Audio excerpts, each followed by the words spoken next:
안녕하세요. 미래를 설계하라 경제S 진행의 이도하입니다. 오늘은 기다인 김수현 아나운서와 함께하겠습니다. 안녕하세요.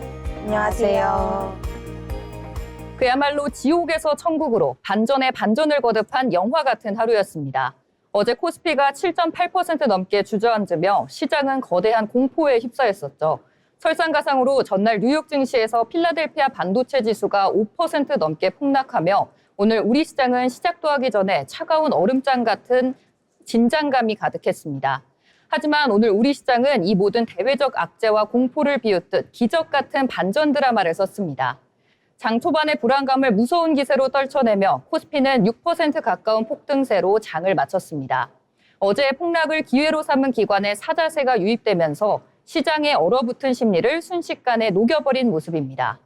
다만 대형주 중심의 뜨거운 축제 속에 코스닥은 홀로 소외되며 쓸쓸한 강보합으로 마감해 양시장의 온도차는 극명했습니다. 폭락의 절망 뒤에 찾아온 이 짜릿한 반등은 과연 진정한 안도의 시작일까요?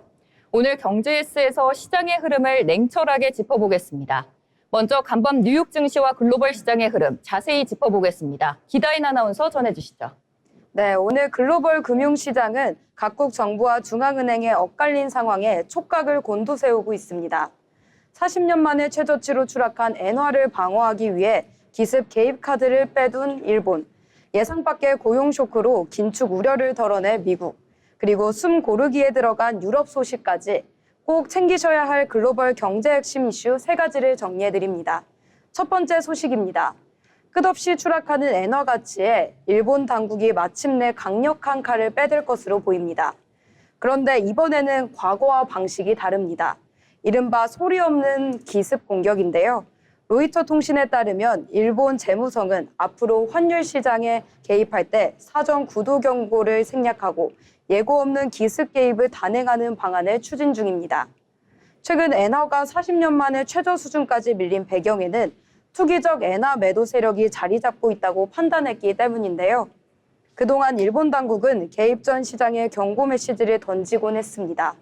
하지만 이제는 특정 환율 방어선을 언급하지도 않고 투기 세력의 포지션이 누적됐을 때 기습적으로 달러를 풀고 엔화를 사들이겠다는 겁니다. 당국의 개입 시점을 예측할 수 없게 만들어 투기 세력이 미처 대처할 시간조차 주지 않고 막대한 소실을 안기겠다는 강력한 경고장인 셈입니다. 외환시장의 긴장감이 그 어느 때보다 높아지고 있습니다. 두 번째 소식입니다. 미국으로 가보겠습니다. 미국 경제의 탄탄함을 상징하던 고용시장이 눈에 띄게 식어가고 있습니다. 미국 노동통계국이 간밤에 발표한 6월 비농업 부문 신규 고용은 5만 7천 명 증가에 그쳤습니다. 시장 예상치였던 11만 5천 명의 절반에도 못 미치는 이른바 고용 쇼크입니다. 심지어 지난 4월과 5월의 고용 수치마저 하향 조정되면서 시장의 불안감을 키웠습니다. 일자리가 예상치를 밑돈 건 지난 2월 이후 4개월 만입니다. 눈여겨볼 점은 실업률입니다. 실업률은 4.2%로 전월보다 오히려 낮아졌는데 이를 긍정적인 신호로 보긴 어렵습니다. 일자리를 구하려는 사람 자체가 줄어들면서 통계상 실업률만 낮아진 착시 효과이기 때문인데요. 실제로 경제활동 참가율은 61.5%로 5년여 만에 최저치로 떨어졌고 장기 실업자의 비중도 눈에 띄게 늘었습니다. 레저, 숙박, 기술, 소매업 등 정방위적으로 일자리가 줄어든 영향이 컸습니다. 하지만 금융시장은 이를 오히려 호재로 받아들이는 분위기입니다. 고용 둔화는 곧 인플레이션 압력 완화로 이어지고 이는 연방준비제도의 금리 인상 가능성을 낮추기 때문입니다. 발표 직후 미 국채 2년물 금리가 하락세로 돌아섰고 뉴욕 증시도 소폭 반등을 시도하고 있습니다. 너무 뜨거웠던 노동시장이 식으면서 시장은 오히려 안도하는 역설적인 상황이 연출되고 있습니다. 마지막 소식은 유럽입니다. 지난달 중동발 에너지 위기를 우려해 선제적으로 금리를 올렸던 유럽 중앙은행이 이번 7월에는 다시 금리를 동결할 것으로 보입니다. 야니스 스투루나라스 그리스 중앙은행 총재 겸 ECB 정책위원은 간밤 인터뷰에서 상황이 극적으로 바뀌지 않는 한 7월에는 금리 변화가 없을 것이라고 밝혔습니다. 가장 큰 이유는 예상보다 빠르게 안정되고 있는 물가입니다. 유로존의 소비자 물가 상승률이 2.8%로 둔화하면서 우려했던 것보다 인플레이션 압력이 낮아졌기 때문입니다. 우려했던 중동 정세의 파급력도 제한적인 것으로 나타났습니다. 스투르나라스 위원은 중동의 에너지 인프라 피해가 크지 않고 이란의 원유 시장 복귀도 기대된다며 에너지발 인플레이션 충격이 완화될 것으로 내다봤습니다. 다만 국제 유가가 떨어지더라도 이것이 실제 소비자 물가 인하로 이어지기까지는 시간이 걸리는 만큼 당분간은 현재 금리 수준을 유지하며 시장 상황을 관망하겠다는 뜻으로 풀이됩니다. 정리해보면 일본은 기습적인 환율 방어를 준비하고 있고 미국은 고용 둔화로 긴축의 고삐를 다소 늦출 명분을 얻었으며 유럽은 인플레이션 둔화 속에 숨고르기에 나섰습니다. 주요국들의 통화 정책이 각자의 경제 상황에 맞춰 각기 다른 속도와 방향으로 움직이고 있는 만큼 투자자 여러분들의 세밀한 시장 관찰이 필요한 시점입니다. 지금까지 이슈 브리핑이었습니다. 각국의 엇갈린 정책 속에서 변동성은 커지겠지만 긴축 완화라는 긍정적인 신호가 켜진 만큼 시장의 흐름을 냉정하고 세밀하게 관찰할 필요가 있을 것 같습니다. 이어서 우리 시장에서 오늘 주목해볼 만한 뉴스들도 체크해봐야겠죠. 김수현 아나운서와 이야기해보겠습니다. 네, 첫 번째 소식입니다. 우리 국민들의 국내 여행 트렌드가 단순히 잠시 들렀다 가는 것에서 지역에 길게 머무는 지방 체류형으로 변화하고 있습니다. 문화체육관광부가 발표한 2025 국민여행조사 결과에 따르면 우리 국민들의 국내 여행 경험률은 97%로 올라섰고 전체 지출액 역시 전년 대비 7.3%나 증가하며 39조 5천억 원 규모로 커졌습니다. 국민 한 명당 한 해 평균 6.5회의 여행을 떠나고 약 10일 동안 여행지에 머무르며 총 85만 2천 원을 소비한 셈입니다. 특히 주목할 점은 여행의 목적지가 수도권 중심에서 벗어나 지방으로 다변화되고 있다는 사실입니다. 그중에서도 대전 지역은 여행 일수 증가율이 무려 20.6%에 달했고 국내 여행 지출액 역시 30% 가까이 급증하며 전국에서 가장 큰 폭의 성장세를 기록했습니다. 이와 함께 당일치기 여행보다 지역에서 1박 이상 숙박하며 체류하는 비중이 늘었고 교통과 숙박이 포함된 패키지 상품 이용도 함께 확대됐습니다. 단순한 수치 성장을 넘어 지역 경제에 실질적인 활력을 더하는 질적 성장으로 이어지고 있다는 분석입니다. 이어서 두 번째 소식입니다. 국내 수산물 소비를 늘리고 소상공인의 경쟁력을 키우기 위해 민간 플랫폼과 공공기관이 손을 잡았습니다. 배달의 민족을 운영하는 우아한 형제들이 해양수산부 산하 공공기관인 한국어촌 어항공단과 손잡고 외식업주를 대상으로 한 국내산 수산물 메뉴 개발 교육과정을 본격 운영합니다. 이번 협력은 민간의 교육 인프라와 정부의 어촌 지원 정책을 결합한 상생 프로젝트인데요. 외식업 현장에서 국산 수산물 활용이 늘어나면 소비자 접점이 확대돼 수산업의 지속 가능한 성장에도 도움을 줄 것으로 보입니다. 교육은 어촌과 함께하는 국내산 수산물 메뉴 클래스라는 이름으로 총 3회에 걸쳐 진행됩니다. 외식업주에게는 차별화된 메뉴로 실질적인 매출 확대의 기회를 제공하고 생산 어민들에게는 안정적인 판로를 열어주며 지역 경제 활성화에 긍정적인 역할을 할 것으로 보입니다. 마지막 소식입니다. 7월 1일부터 편지 한 통 보내는 비용이 조금 더 늘었다는 소식입니다.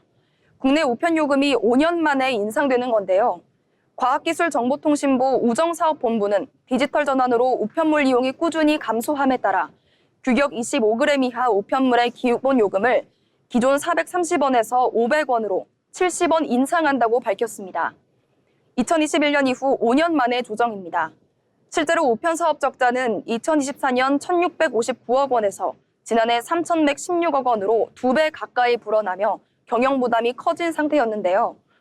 우정사업본부는 국민의 가계 부담과 물가 영향을 고려해 인상폭을 최소화했으며 이번 요금 조정 이후에도 국내 우편 요금은 해외 주요국의 5분의 1에서 절반 수준으로 여전히 낮은 편이라고 설명했습니다. 후보는 이번 조정을 계기로 현장 종사자의 안전한 근무 환경을 조성하고 공공 서비스를 한층 더 확대하겠다는 방침입니다. 지금까지 뉴스 브리핑이었습니다. 트렌드가 변하고 생활 물가가 조정되는 시기일수록 새로운 변화를 낯설어하기보다 내 삶에 유익한 정보로 발빠르게 흡수하는 자세가 필요합니다. 우리 주변의 작은 변화들이 결국 지역 사회를 살리고 일상을 풍요롭게 만드는 긍정적인 모멘텀이 되기를 기대해봅니다. 아울러 본방송에서 제공하는 정보는 투자 판단에 대한 조언일 뿐 해당 종목 가치의 상승 또는 하락을 보장하지 않습니다.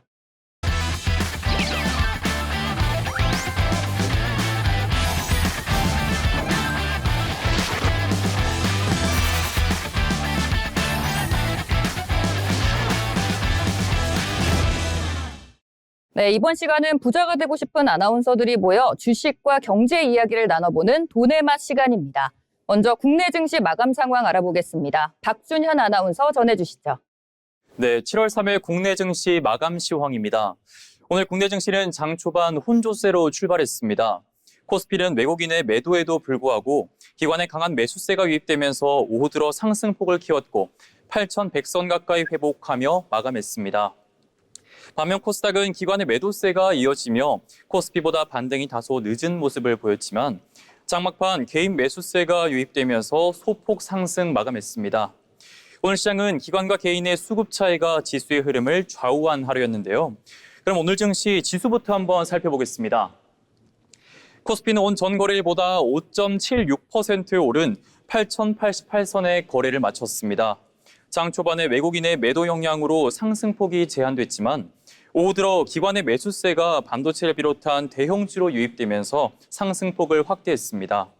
반도체 업종을 중심으로 투자 심리가 살아난 점도 지수 상승에 힘을 보탰습니다.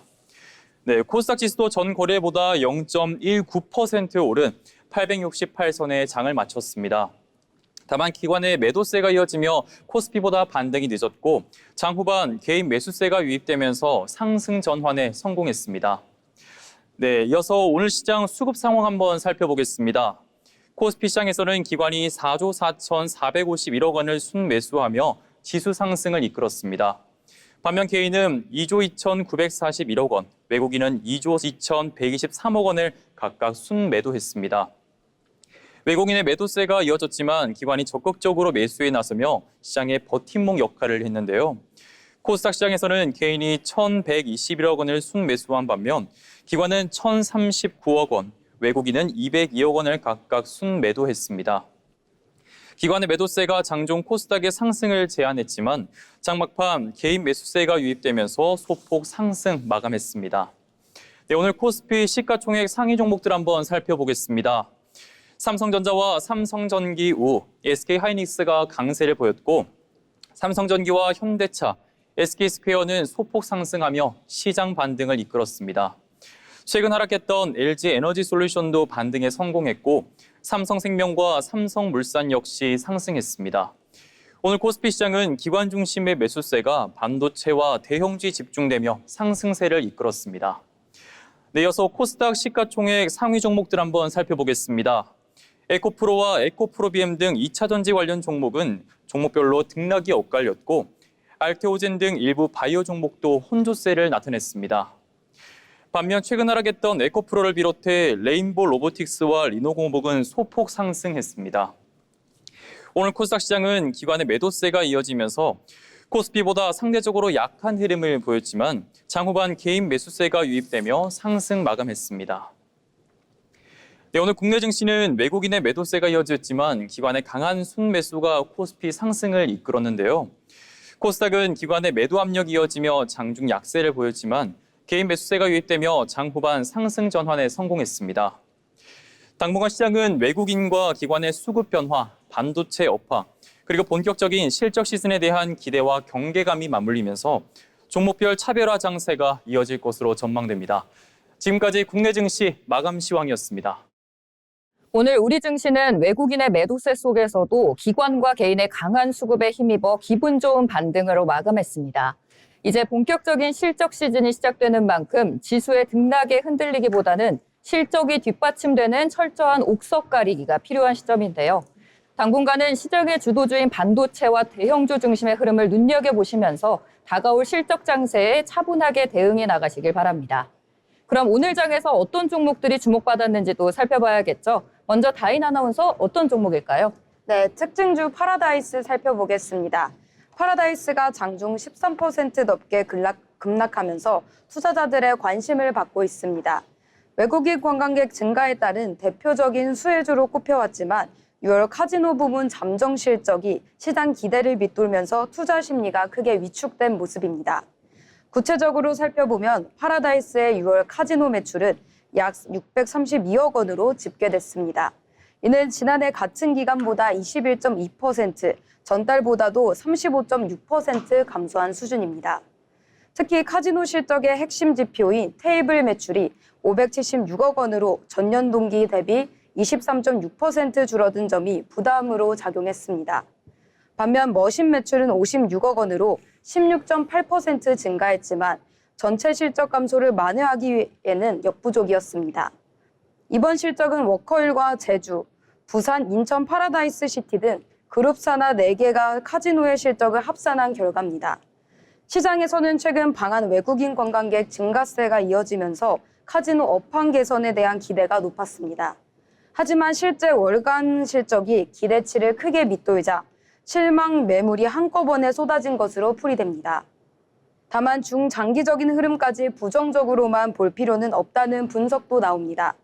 상반기 누적 카지노 매출은 약 4,776억 원으로 지난해 같은 기간보다 5.1% 증가했고 고객들의 카지노 칩 구매 규모를 의미하는 테이블 드롭 앱도 3조 8천억 원을 넘어서며 8.1% 증가했습니다. 이는 카지노를 찾는 고객 수요 자체는 여전히 견조하다는 점을 보여주는 지표입니다. 결국 이번 주가 급락은 상반기 전체 실적 악화보다는 6월 한 달 실적이 시장 기대에 미치지 못한 데에 따른 실망감이 집중적으로 반영된 것으로 해석됩니다. 그럼 이제 차트 흐름 정리해 보겠습니다. 시가는 13,800원으로 출발해 고가는 13,930원입니다. 종가는 12,840원 부근에서 크게 하락 마감했습니다. 앞으로 방한 외국인 관광객 증가세가 실제 카지노 매출 회복으로 이뤄질지 그리고 하반기 실적 개선이 확인될 수 있을지가 파라다이스 주가의 핵심 변수로 작용할 전망입니다. 지금까지 특징주 파라다이스였습니다. 네, 파라다이스에 대해 알아봤습니다. 그럼 이어서 다음 특징주도 살펴보겠습니다. 국내 의약품 산업의 실적 호조로 제약주 전반의 상승 흐름 보였는데요. 그 가운데도 눈에 띄었던 기업, 대웅제약입니다. 대웅제약의 위식도 역류질환 신약, 팩스쿨루의 시판 후 조사 분석 결과가 발표된 영향으로 보입니다. 팩스쿨루 중간 분석에서 65세 이상 고령 환자를 포함한 전체 환자의 95.75%에서 증상이 개선되는 효과를 확인했다고 설명했습니다. 대웅제약 관계자에 따르면 이번 연구는 고령 환자, 고혈압, 당뇨 등 동반 질환 환자, 다약자, 복용자 등 실제 의료 현장의 까다로운 환자군을 대거 포함해 팩스쿨루의 실질적인 효과와 안전성을 검증했다고 전했습니다. 여기에 지난해 국내 의약품 생산과 수출 실적 호조 소식이 더해지며 상승 흐름 보여줬는데요. 전날 식품의약품안전처에 따르면 지난해 국내 의약품 생산 실적은 전년 대비 3% 증가해 1998년 통계 집계 이후 최대치를 기록했습니다. 글로벌 시장으로 뻗어나가는 K의약품의 저력 속에서 대웅제약이 신약의 성과를 바탕으로 이러한 상승세를 이어갈 수 있을지 주목해 보시면 좋겠습니다. 지금까지 특징주 대웅제약이었습니다. 그럼 다음 특징주도 함께 살펴보겠습니다. 김수연 아나운서, 어떤 종목일까요? 네, 오늘 준비한 특징주, 코스닥 시장의 섬유 의류 강소기업에서 차세대 첨단 디스플레이 유망주로 체질 개선에 나선 원풍물산 짚어보겠습니다. 원풍물산이 오늘 시장에서 엄청난 주목을 받으며 장중 내내 폭발적인 매수세를 동반한 끝에 결국 상한가로 마감했습니다. 시장이 이토록 뜨겁게 반응한 배경은 원풍물산이 미래 먹거리로 점찍은 차세대 마이크로 LED 시장에서 초대형 사업 모멘텀을 확보했기 때문인데요. 원풍물산은 미국 실리콘밸리의 글로벌 마이크로 LED 기술 기업인 썬다이오드와 손잡고 방산용 AR 디스플레이 양산체제 구축을 위해 전략적 업무 협약을 체결했다고 밝혔습니다.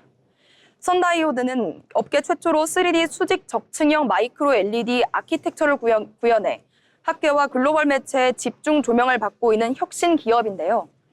원풍물산은 썬다이오드의 기술 상용화를 위한 필수 후공정인 하이브리드 본딩 제조 협력사로 참여해 차세대 디스플레이 제조 공정 기술 기반을 구축한다는 로드맵을 세웠습니다. 투자자들이 특히 주목하는 부분은 이번 협력이 단순한 검토를 넘어 방위 산업 외에도 임상 의료 치료 장비, 진단기기, 정밀 뷰티 센서 등 잠재력이 거대한 헬스케어와 코스메틱 시장으로의 사업 다각화를 겨냥하고 있다는 점입니다. 그럼 차트 흐름 함께 보겠습니다. 오늘 원통물산은 전거래일보다 낮은 264원에 거래를 시작했습니다. 하지만 개장 직후 강력한 매수세가 유입되며 단숨에 우상향 곡선을 그렸고 장중 내내 밀리지 않는 견고한 흐름을 유지했는데요. 결국 전거래일 대비 29.93% 가격 제한폭까지 치솟은 369원에 오늘 장을 마감했습니다. 지금까지 원통물산이었습니다. 네, 이렇게 오늘 주목받았던 특징주들까지 만나봤습니다. 저희가 전해드리는 내용들 참고하셔서 투자 포트폴리오를 구상하시면 좋겠습니다. 다음은 오늘 시장의 흐름을 가장 강하게 보여준 종목들, 상한가, 하한가, 종목픽 시간입니다. 최한솔 아나운서가 전해드립니다. 오늘 시장에서 가장 뜨거웠던 종목과 가장 차갑게 식어버린 종목을 살펴보는 상한가, 하한가, 종목픽 시간입니다. 오늘 국내 증시는 종목별 재료에 따라 희비가 크게 엇갈렸습니다. 전기전자 관련 종목들이 강세를 보인 가운데 일부 우선주는 급락하며 극심한 변동성을 나타냈는데요. 오늘 시장을 움직인 종목들을 하나씩 살펴보겠습니다. 먼저 삼화전자입니다. 삼화전자는 기존 사업구조 재편과 제조 경쟁력 강화, 해외 공장의 조기 안정화를 통한 사업 포트폴리오 재정립이 시장의 관심을 받았습니다. 여기에 차량용 전장 부품의 핵심 소재인 페라이트 코어 사업 성장 기대감이 부각되면서 투자 심리가 크게 개선됐는데요. 페라이트 코어는 전기차와 차량용 전장 시스템에서 전력 손실을 줄이고 전류를 안정시키는 핵심 부품으로 활용되는 만큼 향후 성장성이 기대된다는 평가가 나왔습니다. 현재 이틀간의 조정을 받았지만 이 같은 기대감에 매수세가 집중되며 전일 대비 30% 오른 3,575원에 거래되며 상한가를 기록했습니다. 성문전자 또한 장중 29.91% 급등하며 2,975원의 상한가를 기록했습니다. 뚜렷한 공시나 실적 발표는 없었지만 최근 전기전자 업종 전반에 대한 투자 심리 개선과 개별 종목 순환매가 이어지면서 매수세가 집중된 것으로 해석하고 있습니다. 다음은 코스닥 상한가 종목인 동원개발입니다. 동원개발은 장중 29.9% 급등하며 가격 제한폭까지 상승했습니다. 주가가 빠르게 오르면서 한국거래소는 장중 두 차례에 걸쳐 정적 변동성 완화 장치 VI를 발동하기도 했는데요. VI 해제 이후에도 매수세가 꾸준히 이어지면서 결국 상한가를 유지한 채 거래를 마쳤습니다. 다만 현재까지 회사의 별도 공시나 상한가를 촉발한 구체적인 재료는 확인되지 않았습니다. 반면 오늘 하한가를 기록한 종목은 코스피 종목의 금호건설 우선주였습니다. 최근 급등에 따른 차익 실현 매물이 한꺼번에 출회된 데다 우선주 특유의 낮은 유통 물량으로 변동성이 확대되면서 투자 심리가 급격히 위축된 것으로 풀이됩니다. 다만 회사 측의 별도 악재 공시는 확인되지 않았습니다. 오늘 시장에서는 기업의 성장 기대감과 수급이 맞물린 종목들이 강세를 보였습니다.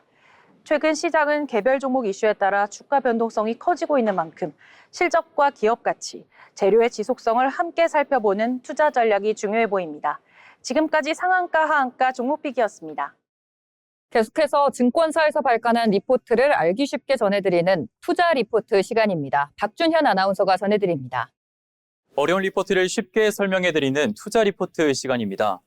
네, 오늘은 교보증권이 발간한 거인의 어깨에서 바라본 환율 리포트 살펴보겠습니다. 교보증권은 현재 달러원 환율 상승 압력이 예상보다 오래 이어질 가능성이 있다며 3분기 환율 상단은 1,600원까지 열어둘 필요가 있다고 전망했습니다. 달러원 환율은 지난 5월 1,500원을 넘어선 이후 최근 1,550원 수준까지 상승했는데요.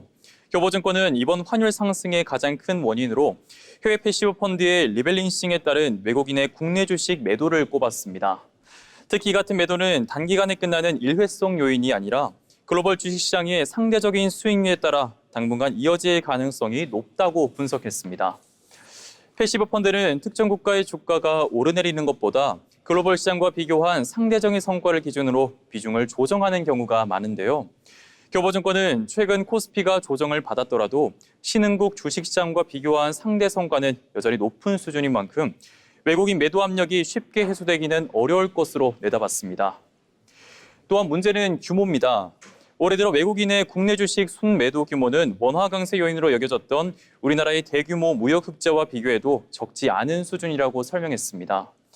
한국은행과 외환당국이 시장 안정 조치를 시행하고 있지만 현재로서는 환율 상승을 막아줄 만큼 강한 재료가 부족하다는 것이 교보증권의 판단입니다. 여기에 최근 MSCI 선진국 지수 편입이 불발되면서 추가적인 패시브 자금 유입을 기대하기 어려운 점도 환율 상승 압력을 키우는 요인으로 지목했습니다. 즉 외국인 매도세를 상쇄할 만큼 새로운 자금이 들어올 가능성이 크지 않다는 분석입니다. 다만 장기적인 시각은 조금 다릅니다. 교보증권은 정부가 발표한 대규모 국내 투자 계획과 기업들의 국내 투자 확대가 앞으로 수출 기업의 달러를 국내로 환전하도록 유도할 가능성이 있다고 내다봤습니다. 특히 반도체를 중심으로 한 대규모 국내 투자가 본격화될 경우 기업들이 해외에서 벌어들인 달러를 국내 투자 재원으로 활용하기 위해 원화로 환전할 요인이 커졌을 것으로 전망하고 있습니다. 또 코로나 이후 크게 늘어난 해외 투자가 시간이 지나 배당과 이자 소득으로 회수되기 시작하면 과거와 달리 본원 소득 수지가 원화 강세 요인으로 작용할 가능성도 제시했습니다. 즉 단기적으로 외국인의 리밸런싱 매도가 이어지면서 환율이 높은 수준을 유지할 가능성은 있지만 장기적으로 국내 투자 확대와 외화 수급 구조 변화가 원화 강세를 뒷받침할 수 있다는 분석입니다. 결국 교보증권은 따라서 당분간은 높은 환율에 대비할 필요가 있지만 중장기적으로는 외환 시장의 구조적 변화도 함께 주목해야 한다고 강조하고 있습니다. 단기적인 환율 흐름과 장기적인 방향성을 구분해서 살펴보는 것이 이번 리포트의 핵심이라고 볼 수 있겠습니다. 지금까지 투자 리포트였습니다.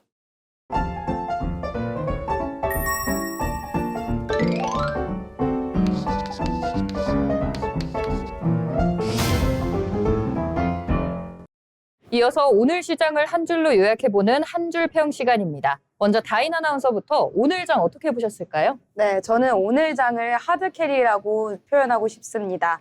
역대급 실적의 제약 바이오와 초대형 수주를 터뜨린 전선주가 시장 전체의 상승 분위기를 강력하게 이끌었기 때문입니다. 네, 그럼 수연 아나운서 오늘 장 어떻게 보셨을까요? 네, 오늘 우리 장 굿데이라고 표현하고 싶습니다. 다음 주에도 시장 전체가 다 함께 웃을 수 있도록 균형 잡힌 상승이 찾아오길 응원하겠습니다. 네, 저는 이렇게 한번 표현해 보겠습니다. 깊게 밟힌 트램펄린이 오늘 더 높게 튀어오른다. 우리 장도 이 기세를 모아 앞으로 더 높이 힘차게 튀어오르길 바라겠습니다. 이번 한 주도 우리 시장 정말 한 치 앞을 알 수 없는 안개 속을 걷는 듯 했습니다. 매일매일 요동치는 차트 앞에서 몸도 마음도 무척이나 고단하셨을 여러분 고생 많으셨습니다. 지친 마음 따뜻하게 채우는 행복한 주말 보내시길 바라겠습니다. 저희는 다음 주 월요일에 다시 찾아뵙겠습니다. 시청해주신 여러분 고맙습니다.